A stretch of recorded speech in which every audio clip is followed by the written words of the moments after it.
What's up guys, welcome back to the TB Electric channel. Today we're doing a full-on how-to guide for our E-moto headlights. We have a variety of options here and we're going to start from least expensive and work our way up to most expensive, tell you how bright they are and what model is going to be best for you guys. We're going to start here at the least expensive that we sell on our site. This is the GritShift Blazer headlight. It's $40 and it's a good upgrade from most stock lights. It's a light bar style. You can get it in either a Talaria or a Surron style connector, and then we have adapters if you want to be able to put this on your Talaria XXX or other models. This works with the stock headlight bracket for most bikes, so it's a really good starter light. It's definitely on the lower price point, but it still is a nice upgrade. Next up, we have the GritShift Blinder headlight. This one's $10 more expensive at $50. This also comes in the Talaria or the Surron connector, and then we sell those adapters to adapt it.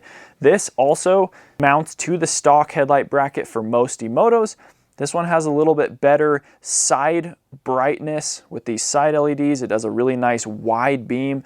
This is a pretty big upgrade in my opinion from the Blazer that we just talked about for only $10 more. So these are our two budget-friendly options that are a good upgrade. I know this looks identical to the stock light that comes on the E-Ride Pro models. However, the stock light only measures and draws about 7 watts in our testing, where the Blinder draws 25 watts of power. And so this light is significantly brighter and wider beam than the stock E-Ride headlight, even though they look the same. Next up, we have the Warp 9 Big Headlight, and this comes in at a price point of $150, so it is a big price increase, but let's check it out.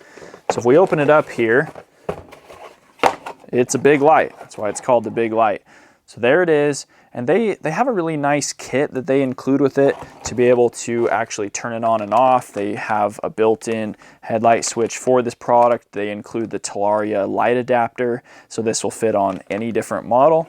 However, you do have to run a Warp 9 direct mount stem or a TB Electric heavy duty direct mount stem, because the bracket to mount the light actually mounts to the bottom of the direct mount stem. We'll show it here mounted on a bike so you guys can see it's actually hooked onto the stem right there.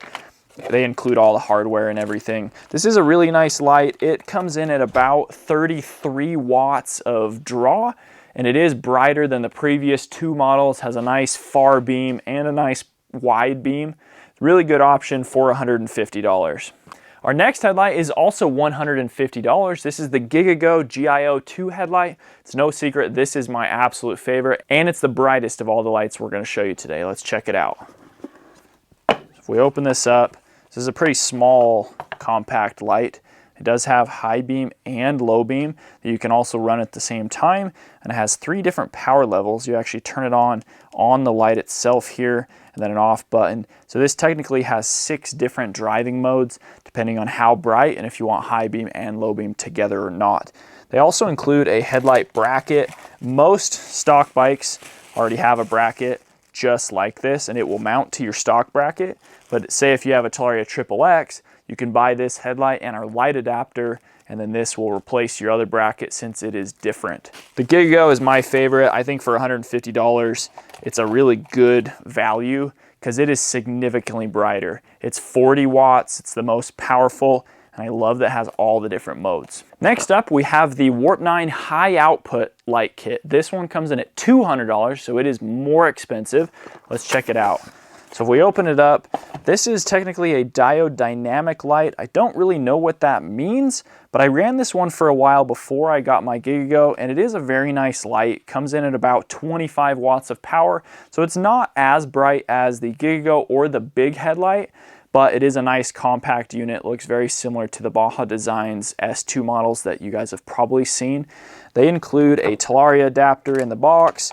They also include a headlight on and off switch, and then a mounting bracket. This looks very similar to the stock bracket, but the light does mount on this narrower portion here, so you do have to use this guy right here.